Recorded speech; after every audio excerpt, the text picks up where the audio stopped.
night of chaos and destruction in Minneapolis. Several buildings set on fire, stores looted and destroyed, and protests turned deadly when a man is shot and killed.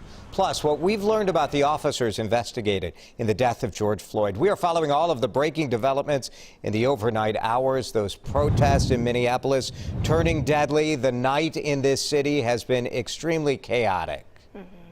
The outrage all sparked from the death of George Floyd.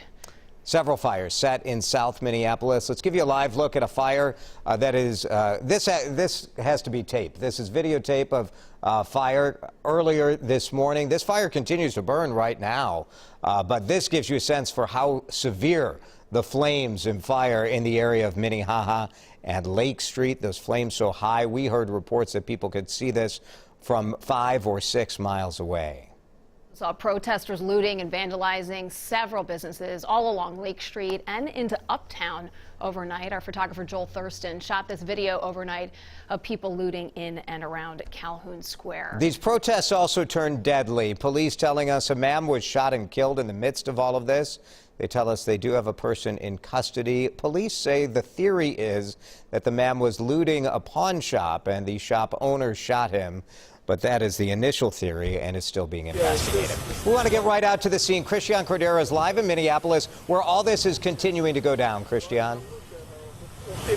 It is hard to believe, Jason, that it's just 6 a.m. I was just speaking with a woman who showed up because she felt empowered at the message, and she, like so many other people, know that part of this message will get lost in so much of this violence that is expressed through fear, through anger. You can see behind me what once was an apartment complex that was under construction. We're told that it was supposed to be affordable housing. At least those are some of the reports that we're seeing. Minneapolis Fire wasn't able to show up to it right away because there were so many protesters in this area in the late hours of overnight. But once they did arrive, really their job was limited to just containing the fire itself. As you can see, the building itself seems like it is pretty much a lost cause.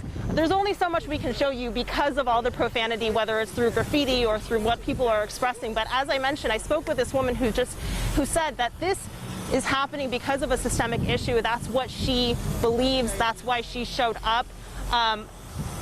There's so much to wrap your head around because of the way that it's being expressed right now, Jason, in a city that so many people love. We're here at the Cub Foods and the Target, which is just a little ways away, right across the street from the 3rd Precinct, where so much of this anger is focused.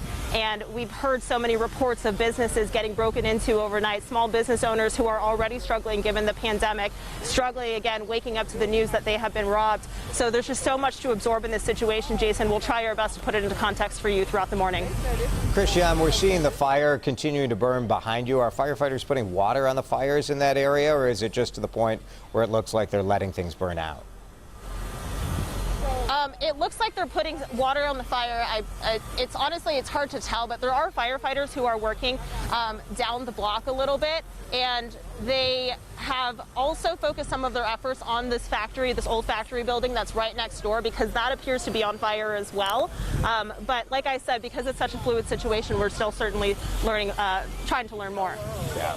Devastating to see. Christian, thank you. Protesters vandalized or looted several businesses along Lake Street, as Christian had said, but this went all the way to Uptown overnight. This is nowhere near the complete list. Police tell us fires were set at AutoZone and Cub Foods,